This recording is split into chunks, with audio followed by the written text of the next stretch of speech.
buyer personas are dead. It's all about actual people. Personas are too flat and outdated. They're terrible. Look, this mantra has been shouted for years, and I call BS, frankly. Personas aren't dead. They're just one tool in a marketer's toolbox, and often they're done poorly. Hey, I'm Dan Moyle with Impulse Creative and the Sprocket Talk community, and in this video, I'm breaking down how we HubSpot and how we specifically think about buyer personas. Now, before we get started, don't forget to subscribe for new videos and hit that bell for instant notifications when we publish something new. You don't want to miss that. Okay, story time. So I was working with a client a while back as they kicked off their HubSpot onboarding journey with us at Impulse. Now, in their business, they work with consumers and businesses. So when we talked about buyer personas and the persona property in HubSpot, they had a lot of questions. No worries. B2B plus B2C, what do we do? Well, at our agency, we teach clients to use that persona property in forms. That's one thing. So whether it's a hidden field on a form that you know only Persona A ever uses, or you're allowing contacts to self-select the persona that best describes themselves, adding this property to your forms helps organize your CRM. Now, their question when I mentioned that, but we don't want both kinds of buyers seeing each other's choices, do we? Well, that got me thinking. So here's how we think about it. First of all, while B2B and B2C have their differences, no doubt, it does come down to human interaction. And this is why it's fine for viewers to see all of whom you serve. Sure, you don't want 50 personas. I mean, you don't want that anyway. So you'll want to keep them high level.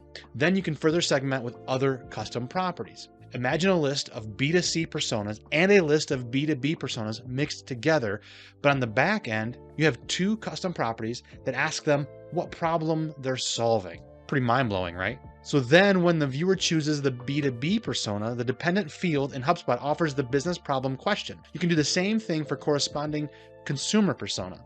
Now, in addition to this segmentation, you could actually ask about other differentiators. Maybe you serve clients choosing an accessory for their car. It might matter which brand they drive. Tesla, Ford, Mercedes drivers all have different brand affinities. Knowing which brand they own might matter greatly to your business. Now, in addition to the consumer side, maybe you want to work with dealerships.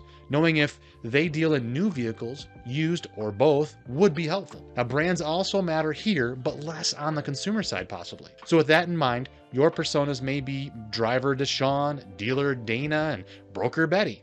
Your custom properties could then include brands for Deshaun, inventory for Dana, and dealership sizes that Betty deals with. Once you're gathering all this data, you can segment your database with lists so you know which drivers love which brands and which dealers sell new vehicles of a specific brand, and email that crossover segment when Mercedes has an amazing new advertising push to remind them that you are a valuable connection. Boom!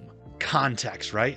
So when you're thinking about getting to know your buyer personas and putting HubSpot to use, it's important to think about the why behind your vision. And this is why we think about HubSpot differently and how we think about HubSpot and the buyer persona tool. And as always, for more educational content and information, be sure to check out Sprocket Talk or impulsecreative.com.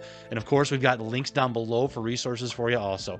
And don't forget, hit the bell for notifications, hit like on the video to share with others, and let us know what you think. And our question of the day for you is this. Do you use buyer personas now? What do they look like and how are they working for your business? Let us know in the comments below. Cheers.